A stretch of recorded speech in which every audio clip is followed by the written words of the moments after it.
Assalamu alaikum wa rahmatullahi wa barakatuh. Welcome to this collaboration between Al Furqan and Sanzaf as we peel back the layers of someone who has trodden deep footprints in our community. So we welcome Sheikh Shamiel. I'm Abdul Aziz Madat, and we'll be in conversation and look at the person behind the Imam and away from the Mimbar this afternoon on this Heritage Day insert. Sheikh, we all know you as the person from Masjid Taqwa. Tell us a little bit about those days, and we want to go back prior to the Duplessis Street years. I know we're going back, for those who don't know, 1964. What are the first memories that come to mind? Yes, obviously I was born in Causton, in Gatley Street, where the current butchery is, the Lahair's butchery is. On that particular spot, that is where I was born, alhamdulillah. Very young, but I can remember the Salis that lived 2 doors away from us, Hussein Sali, Yusuf Sali, them. And I also knew what was happening in and around Causton. My granny had their first shop in Causton. Ahmad Jardin was teaching in Causton. Khala Ben was teaching in Causton. And Causton was our center of PE. All our shopping was done there, whether it was Amli's or McCann's or American wholesalers. That's where we did our shopping for Eid. That is where we gathered on the December holidays, or the, as they say, Ouyar's aunt. That was, and then alhamdulillah, we've moved to 1969. We moved to Galvin Park, and I think here it's where I became very involved with the community from that very young age. Because alhamdulillah, to the grace of Allah subhanahu wa ta'ala, the madrasa in Galvin Park was at my uncle's house in Rifle Crescent. Shamiel Panday, our first ustaz was Tafati Abadar, and the next ustaz was the person known as Khalifa Musa. Okay. And he obviously also, he was living in Acadia at the time, but he also moved to Causton thereafter. And I was witness to my father's particularly working, and my grandfather, at building Masjid Taqwa, which I can clearly remember me also sometimes going to the site with my father, whether it was to clean bricks or whatever it was that I had to do. And that is my involvement with the masjid. And Aji Yusuf Panday, my uncle, was also the chair of the trust. And he always used to say, Shamiel, I want you to do this, Shamiel, I want you to do that. As a youngster even, I remember me having to go around and selling those books that Masjid Taqwa published with its opening.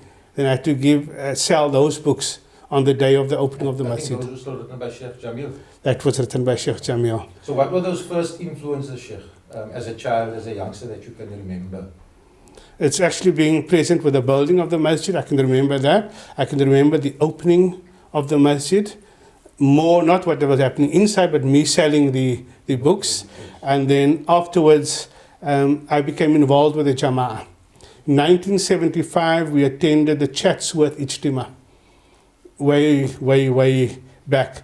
And we were, myself, MP Abrams, Maraban, Sheikh Mukhtar Raban's father, and then Fuad, I think his surname was Norship, and myself, we went to the Durban Ijtima.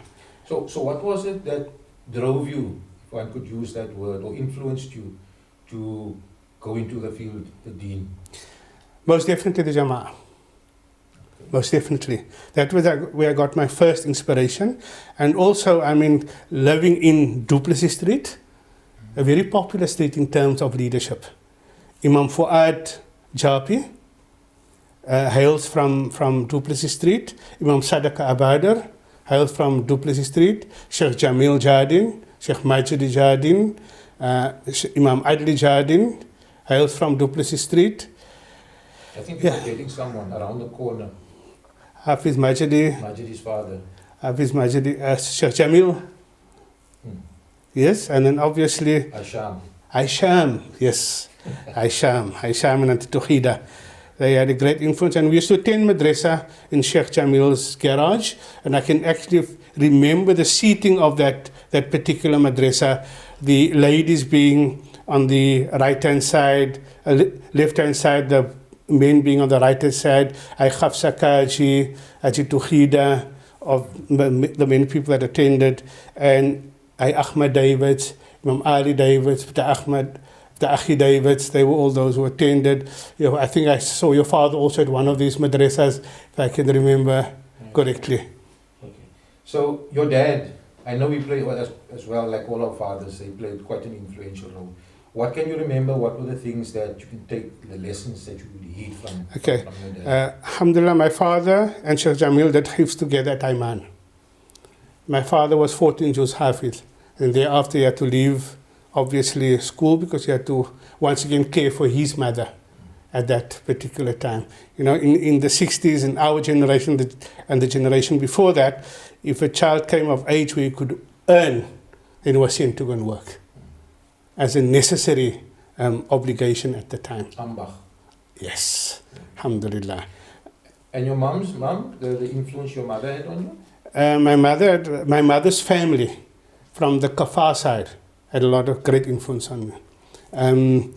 My mother's maternal ancestry comes from the family known as the Abdul Ghaffar Saval family. The Abdul Ghaffar Saval family then in turn became the Abduls, the Kafars, and the Savals.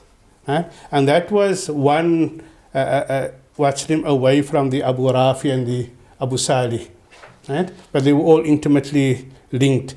And then obviously my mother's brother, Haji Hanif Kafar, is the father of Hashimiya Kafar and Aisha Kafar. He had a great influence on me as well. Right? Because my father worked out of town a lot of the times, he was always there to encourage us, etc. And he also had a great influence. If there was something you wanted your grandchildren, and especially your children, to remember of your dad and your mom, what would that be? Khairul qawmi khadimuhum. The best of humanity is those that are willing to serve humanity. And I grew up in a home where that was a normal part of the activities. My mother was intimately involved with the community organizations at the time, especially fundraising for Masjid Taqwa. And my father, being a mason that he used to build weekends. And alhamdulillah, I hope that I did take that example from my parents and served the community in various other ways. I was involved in the building of Masjid al-Sabirin, in the madrasa of Masjid al-Taqwa, and also various other projects. We did change the roof in Rudolph Street. At once I was very much involved with that. Masjid Mansour was very much involved with that as well. Alhamdulillah, to the grace of Allah subhanahu wa ta'ala. And I would tell my children, my grandchildren, that the life that Allah gives us must be spent in serving the community. That is what's going to count for us in our qabr. How much time did you give to your masjid, to your madrasa, to the organization that serves you? And that is what I want them to remember. Talking about serving, Sheikh, your wife, Suraya, she's born you 2 sons and a daughter. And alhamdulillah, grandchildren, and I know our children is always a soft spot. But once again, I always know that there's a lot of sacrifice our wives make.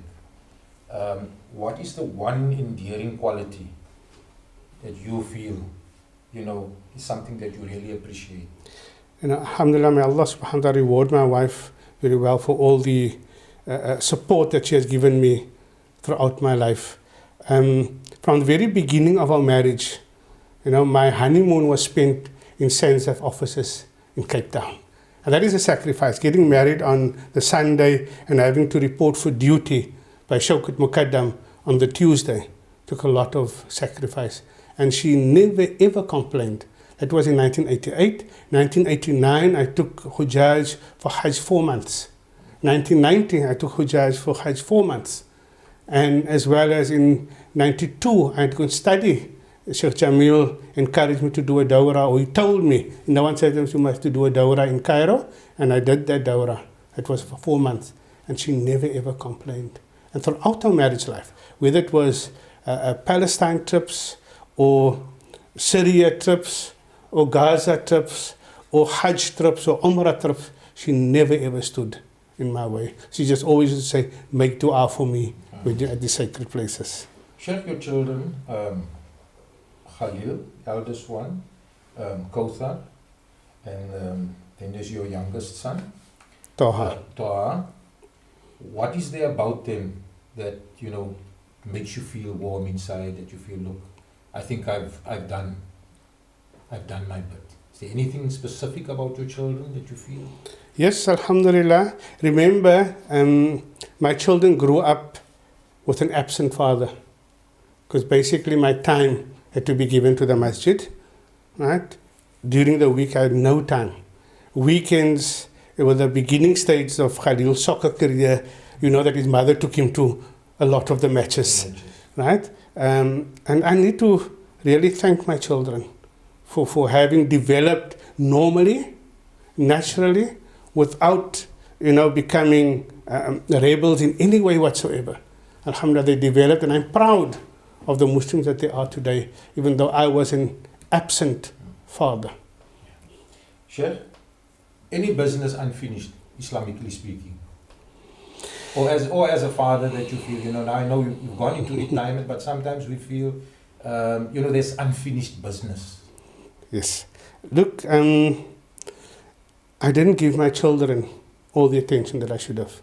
I now want to direct my attention to my grandchildren. I would like to sit with them and let them do the Quran. But I didn't have this opportunity with my own children. I had to depend on the schools, Nasruddin, the Al-Azhar. I depended on them for the dini development of their studies. Now I would like to do this for my grandchildren. That's the only unfinished business I really have. And obviously, before becoming Imam at Masjid al-Taqwa, we had a very big, viable, strong madrasa in Salt Lake. My dream is I'd like to go back there to Salt Lake and still see what I can do, what contribution I can make towards an adult class. Because there were times then our adult classes were in excess of 100 people attending on a particular Monday night or Wednesday night. Sheikh, before our time runs out, you know, I think we all reflect on our life.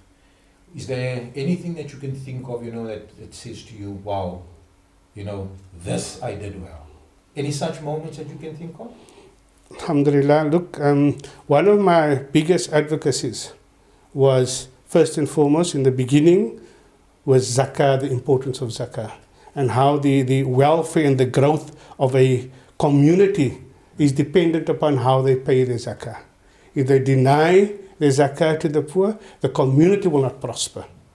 And if the zakah is sorted out, alhamdulillah, the community, if they don't sort it out, then the community is not going to grow. And the community is going to fail. That is the one thing. The second is my advocacy for Palestine.